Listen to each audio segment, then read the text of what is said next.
Sup y'all, it's Vehicle Master 3000 back with another review today. What I got in front of me is the 1996 Muscle Boss. I think it's custom, I think they're custom rods. It's at least a custom 57 Chevy Bel Air. I got this off eBay. Y'all may have seen the listing for this.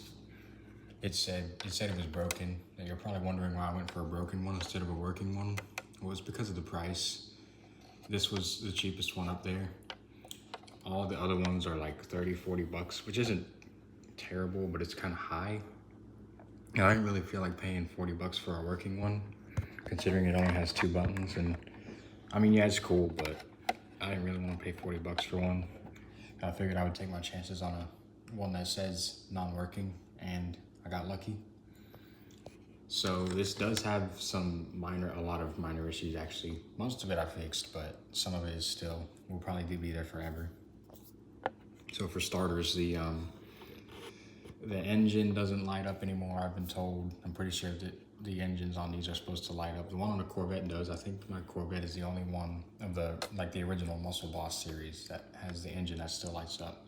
I don't think my F-150 does, and I've been told that this one doesn't. You can probably see it's like a cosmetic thing that one of the exhausts, one of the mufflers is missing. Only one of 8, which is pretty good. It's just it's a little off-putting considering that my other 2 have everything on them. What else? The battery cover, the screw for that is pretty much useless. Like, it holds it down, but you can barely take it off. I had to pry it up, and it didn't even really want to come up. I could only get it up a couple inches, just enough to get the battery cover off. And then it was kind of corroded but only on one spring. I only had one spring, had a corrosion, and well, the spring was pretty much gone. It has like half the spring left.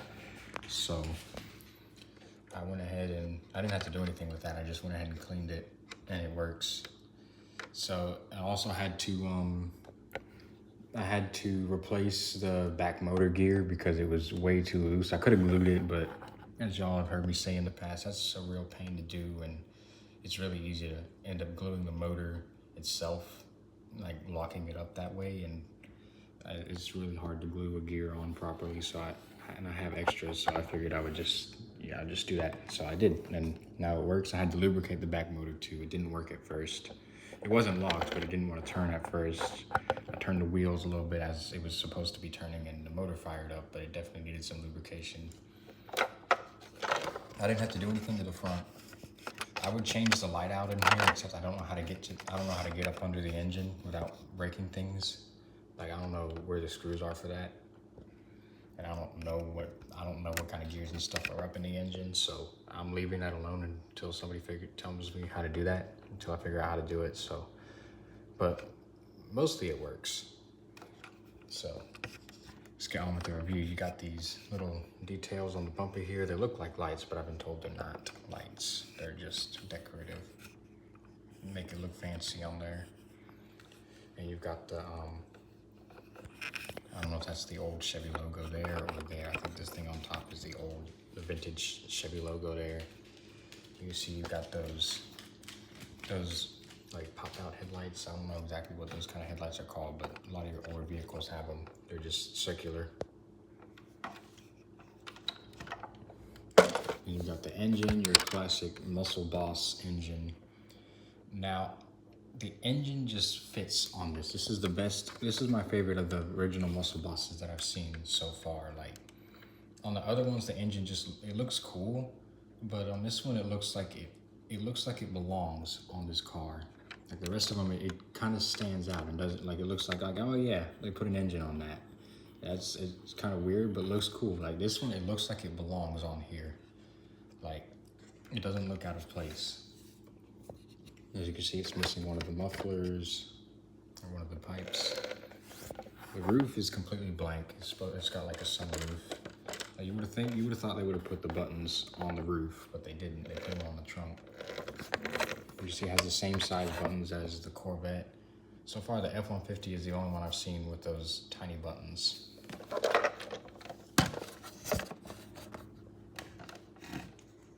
You got the back here. There's no license plate.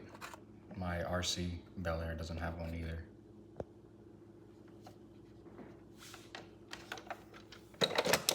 side here, you can see that it's got the same wheels as the RC Bel Air. I think it's actually it's the same size as the RC Bel Air too. Now something that this one doesn't have that one does is the tailpipes on all the exhaust pipes on the side there. I'm kind of surprised they didn't add that, because I would have just added to the muscle car feature of it all, like the muscle car look. But it's cool, it doesn't have it. Still has the stickers on the side though. They look like they're kind of ready to come off, but they're still there for now. At the bottom, you can see it's got a very similar chassis to the RC one. Something interesting is that it has a small speaker. I looked at it when I was fixing it, but it has this area. It looks like it could fit like a rock and roller size speaker in there. You'd have to like cut out the small speaker housing, but you could potentially fit a small speaker or like a rock and roller size speaker in here if you knew what you were doing. So let's press the buttons. Gentlemen, start your engine!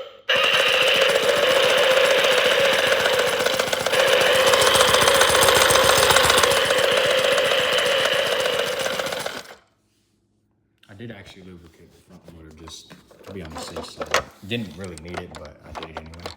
Gentlemen, start your engine!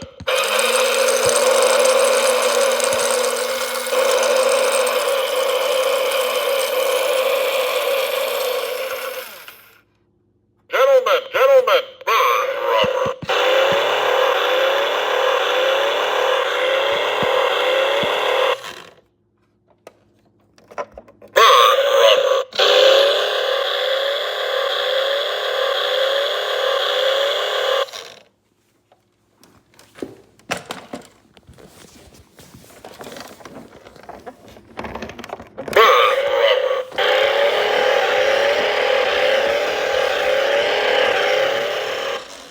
That's it with this video, guys. Be sure to like, comment, share, subscribe. Hope y'all enjoyed.